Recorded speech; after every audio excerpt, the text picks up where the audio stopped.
আসসালামু আলাইকুম। কি অবস্থা আপনাদের? আজকে শরীর মন ২ টাই খারাপ। আমি এখন বর্তমানে যাই হোক, আমি বর্তমানে আছি লিবিয়ার একটা মরুভূমির মধ্যে।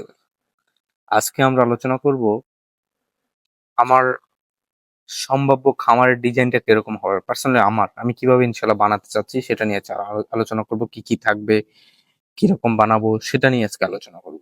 আমার স্বপ্ন হচ্ছে ২০২৭ সালে গরুর ফার্মটা স্টার্ট করা ভাই। সেই অনুযায়ী আমি প্রত্যেকদিন নিজেরে গুছাইতেছি, প্রতিদিন পরিকল্পনা করতেছি, প্রতিদিন শিখতেছি। সো আমি এরকম একটা ফার্ম বানাতে চাচ্ছি, এরকম একটা ডিজাইনে বানাতে চাচ্ছি যেখানে গরু সুস্থ থাকবে, একটা মানুষ এসে শান্তি পাবে, দেখতে সুন্দর লাগবে, পরিষ্কার পরিচ্ছন্ন থাকবে, সকল কিছু।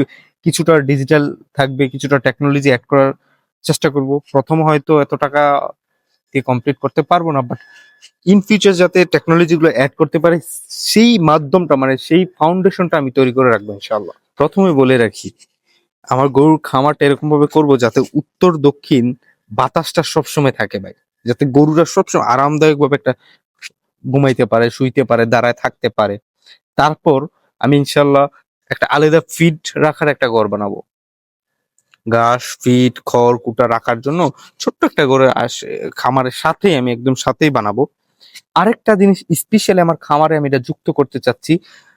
এখন তো ডিজিটাল যে ইন্ডিয়া বলেন, চায়না বলেন, এগুলো তো একদম সচরাচর, বাট বাংলাদেশ এটা করতেছে না। অনেক দেখছি আমি অনেক খামারে, বা আমি চাচ্ছি যে আমার গরুর খাবার খাদ্যের সাথেই অলওয়েজ যাতে 24 আওয়ার্স একটা ক্লিন পানি যাতে থাকে, একটা ক্লিন মানে পরিষ্কার পানির ব্যবস্থাটা যাতে আমি করতে পারি। সেজন্য হয়তো পারে মোটর পাইপ লাগাইতে পারি, অটোমেটিক পাইপ, যেগুলো অটোমেটিকলি পানি আসবে, ময়লা পানি গুলো চলে যাবে, পরিষ্কার পানি থাকবে, এরকম ব্যবস্থা করার চেষ্টা করতেছি। দেখি বাকিটা, বাট এটা আমার প্ল্যানের মধ্যে আছে ভাই। আরেকটা জিনিস সবচেয়ে স্পেশাল আমার কাছে মনে হয় যে গুরুত্বপূর্ণ বিষয়, এটা হচ্ছে ড্রেনেজ সিস্টেমটা আপনার খুবই খুবই ভালোভাবে করতে হবে, এবং আমি এটা ইনশাল্লাহ করার চেষ্টা করব।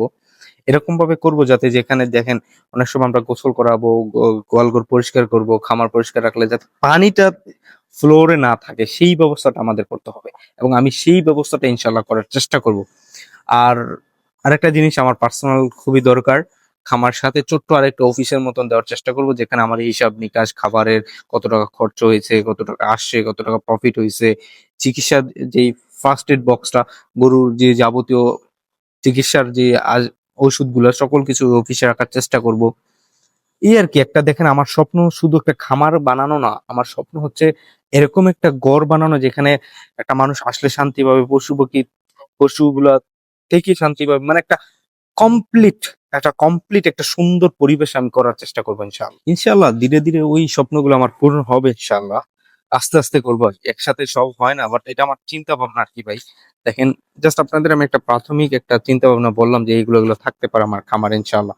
এবং আহ পর্যাপ্ত লাইটিং এর ব্যবস্থাটা করে রাখতে হবে, পর্যাপ্ত লাইট, এবং চারপাশে, খাবার চারপাশে সিসি ক্যামেরাও আমি যুক্ত করার চেষ্টা করব স্লোলি স্লোলি। কারণ দেখেন, আজকের বর্তমান বাংলাদেশ অবস্থা খুবই করুণ।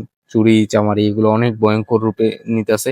সো সিসিটিভি ক্যামেরাটা খুবই জরুরি, এবং আপনি সার্বক্ষণিক 24 আওয়ার্স যদি আপনি গরুর দেখাশোনা করতে চান, তাহলে অবশ্যই সিসি ক্যামেরাটা জরুরি। কারণ আপনি তো সবসময় এখানে থাকতে পারতেছেন না। হতে পারে আপনি রাতে ঘুমাতে যাচ্ছেন, একটা এরকম সিস্টেম করে রাখতে, অটোমেটিকলি সাউন্ড হওয়ার সিস্টেম করতে হবে আপনার। এগুলো আমরা স্লোলি স্লোলি আমরা দেখবো ইনশাআল্লাহ। আমি তো মানে রেগুলার আমি এগুলো দেখতেছি, টেকনোলজি, স্পেশালি চায়নার ভিডিও গুলো দেখি, চায়না ফার্মের ভিডিও গুলো, ওইখানে অনেক টেকনোলজি নিয়ে আলোচনা করা হয়, অনেক টেকনোলজি ইউজ করা হয়। তো আমি বেশিরভাগ ক্ষেত্রে ওইগুলো ফলো করি।